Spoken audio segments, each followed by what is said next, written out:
Good morning student, how are you? Fine.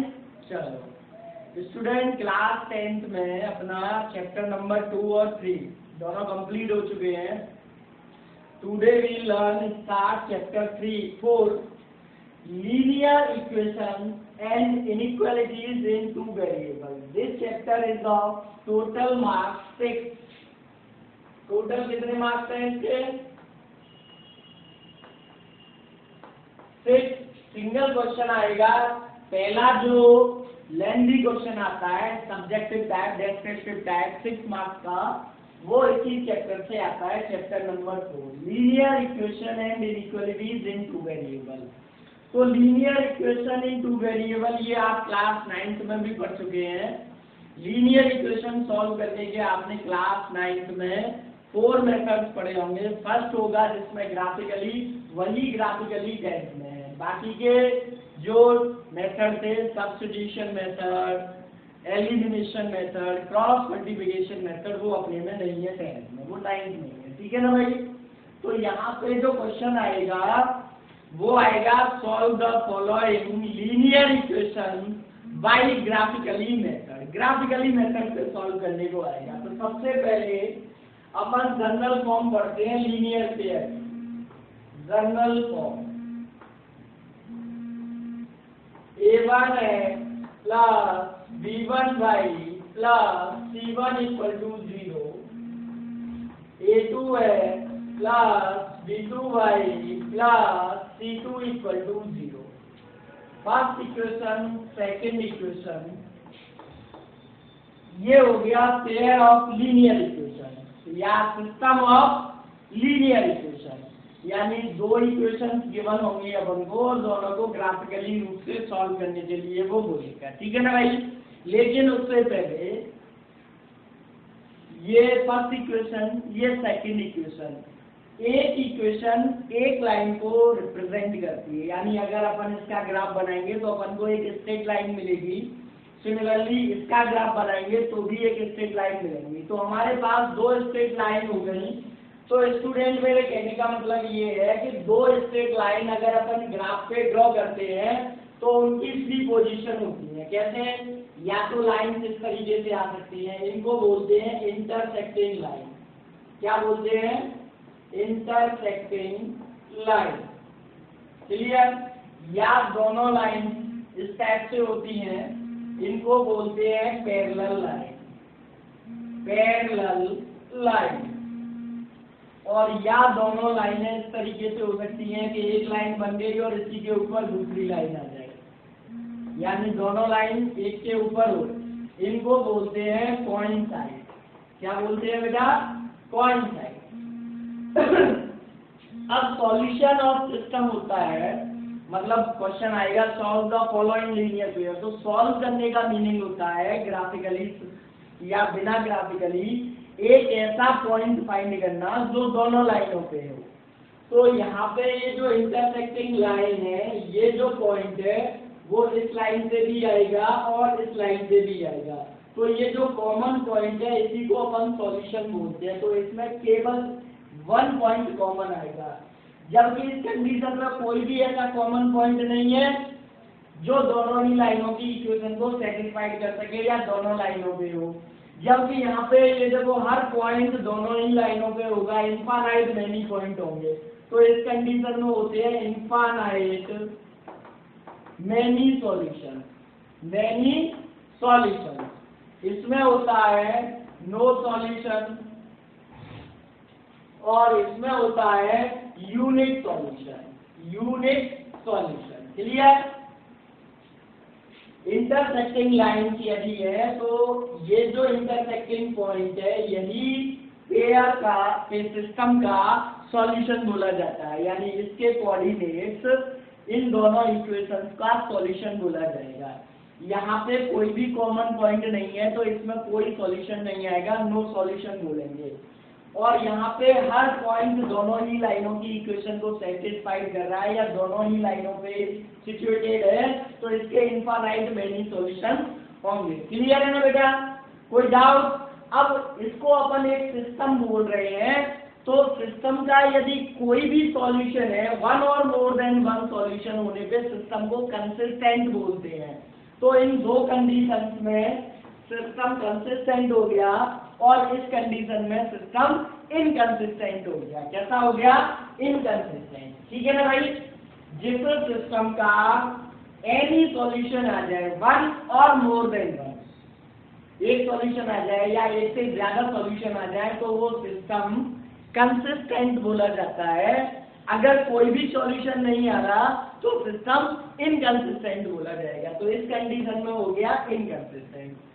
अब question ये arise होता है, क्या अपन इन दोनों का ग्राफ बनाने के बाद ही पता लगा सकते हैं कि सिस्टम कंसिस्टेंट है या इनकंसिस्टेंट है, लाइन इंटरसेक्टिंग है या पैरेलल है या कोइंसाइड्स है? ऐसा नहीं है।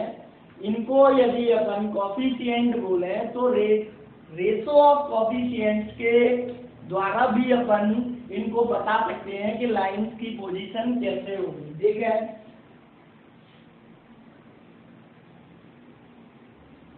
तो बेटा इसके लिए आपने 9th में भी शायद हो सकता है पढ़ा हो, एक बार पुनः यहाँ पे देख लें। यहाँ अपन ने लिखा रेशो, इधर हो गया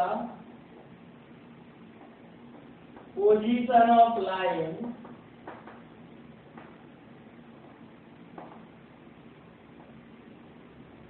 और यहाँ हो गया नेचर ऑफ सॉल्यूशन,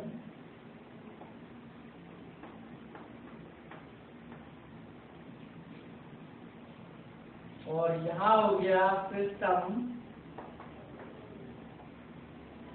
और यहाँ हो गया ग्राफ। ठीक है? तो फर्स्ट कंडीशन आती है A1 अपॉन A2 इक्वल है B1 अपॉन B2 इक्वल है C1 अपॉन C2। मतलब A1 अपॉन A2 इक्वल है B1 upon B2 C1 upon C2। All ratios of coefficient are equal. तो लाइन की जो पोजीशंस है उनको बोलते हैं कोइंसाइड। और नेचर ऑफ सॉल्यूशन होगा infinite many solution, infinite many solution. ठीक? सिस्टम को बोला जाएगा कंसिस्टेंट, और ग्राफ होगा एक लाइन और इसके ऊपर ही दूसरी लाइन, इस तरीके से होगा। सेकेंड कंडीशन आती है A1 अपॉन A2 इक्वल है B1 upon B2 is not equal to C1 upon C2। तो लाइन्स होती हैं पैरेलल और nature of solution no solution,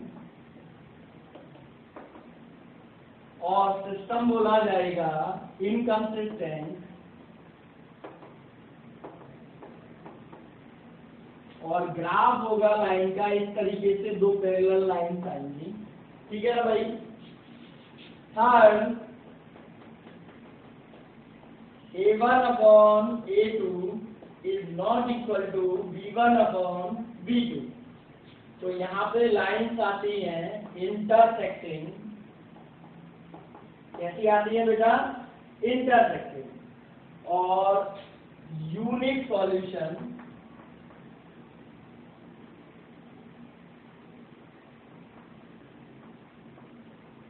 unique solution, और सिस्टम को बोला जाएगा कंसिस्टेंट,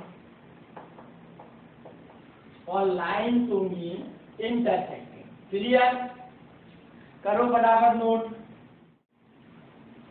हाँ तो स्टूडेंट्स, आपकी एक्सरसाइज 4.1 का पहला क्वेश्चन है, on comparing the ratios A1 upon A2, B1 upon B2 and C1 upon C2, find out given pair of linear equations are consistent or inconsistent। Clear है ना बेटा? वैसे इस टाइप का क्वेश्चन एग्जाम में नहीं आता है, उसके पीछे रीजन है कि ये जो चैप्टर है वो 6 मार्क्स का है और ये इस टाइप के क्वेश्चन 6 मार्क्स के नहीं बनते हैं। 6 मार्क्स का जो क्वेश्चन बनता है वो है solve the following linear equations और इनइक्वालिटीज बाय ग्राफिकली मेथड। तो मोस्टली क्वेश्चन ग्राफिकली मेथड का ही आएगा, लेकिन अपनी बुक में दे रखे हैं तो अपन को तो करना ही करना है। ठीक है ना भाई।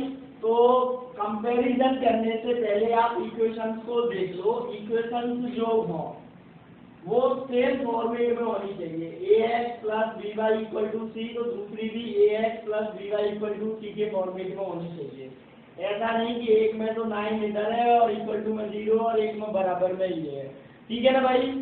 अब यहाँ पे देखें a1 जो था वो x पहली इक्वेशन का x कोफिशिएंट था, तो पहले अपन निकाले a1 upon a2 b1 upon b2 c1 upon c2। तो देखो a1 कितना है 2, a2 कितना है 4, b1 कितना है -3, b2 कितना है -6, c1 कितना है 8, c2 कितना है 9। 2 1 जा 2, 2 2 जा 4, 3 1 जा 3, 3 2 जा 6, 1/2, 1/2, 8/9। अब ये देखें, ये तो आई a1 अपॉन a2 की वैल्यू, ये आई b1 अपॉन b2 की वैल्यू, ये आई c1 अपॉन c2 की वैल्यू। तो यहाँ लिखेंगे since a1 upon a2 equal है b1 upon b2 is not equal to c1 upon c2 and lines are parallel and system has no solution, so इधर लिख देता हूँ सिस्टम इज इनकंसिस्टेंट।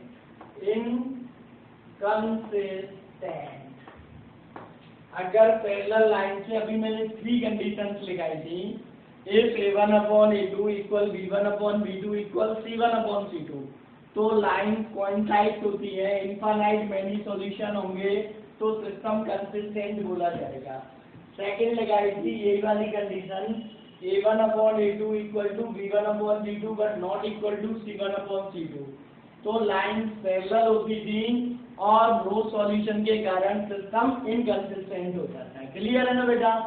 अब इसको देखें, ये लास्ट क्वेश्चन है अपनी उसका एक्सरसाइज 4.1 का फर्स्ट का लास्ट क्वेश्चन है। ठीक है ना भाई। सेकंड लिख दिया है मैंने क्योंकि मुझे केवल ये 2 क्वेश्चन कराने थे, बाकी के आप लोग कर सकते हैं। 4/3x + 2y = 8, 2x + 3y = 12। तो अब बच्चे क्या है, इससे थोड़ा सा घबरा रहे हैं कि ये बटे का क्या करें। तो बेटा बटे को हटाने के लिए पूरी इक्वेशन को 3 से मल्टीप्लाई करते हैं अपन, तो क्या आ जाएगा बताओ। 4x + 3 2 6y = 24।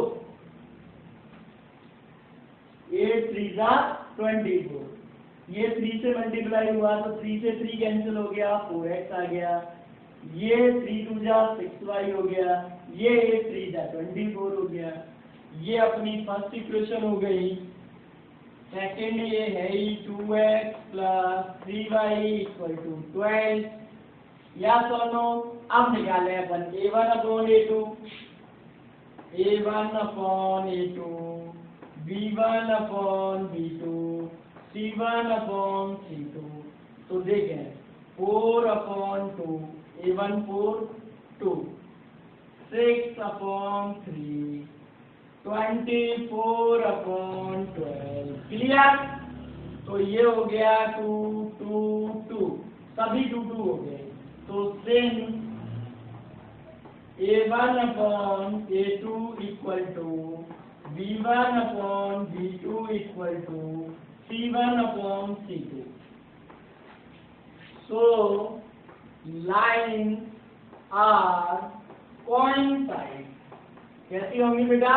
coincide, and there are infinite many solutions, so system is consistent. कैसा हो जाएगा? consistent. क्लियर है ना बेटा? इस तरीके से अपना ये फर्स्ट क्वेश्चन होता है। अब नेक्स्ट वीडियोस में अपन ग्राफिकली मेथड से लीनियर इक्वेशन सॉल्व करेंगे। क्लियर है ना? तो आप लोग ग्राफ वगैरह लेके बैठना जिससे आप सीख सको। ठीक है? क्योंकि उसमें कुछ ग्राफ में लाइंस बनाने के रूल रेगुलेशन में बताऊंगा, तो आप लोग ग्राफ लेके बैठना जिससे आप लोग तुरंत का तुरंत उसमें देख सको कि ये बात कह रहे हैं सर। ठीक है ना भाई? जब तक के लिए धन्यवाद।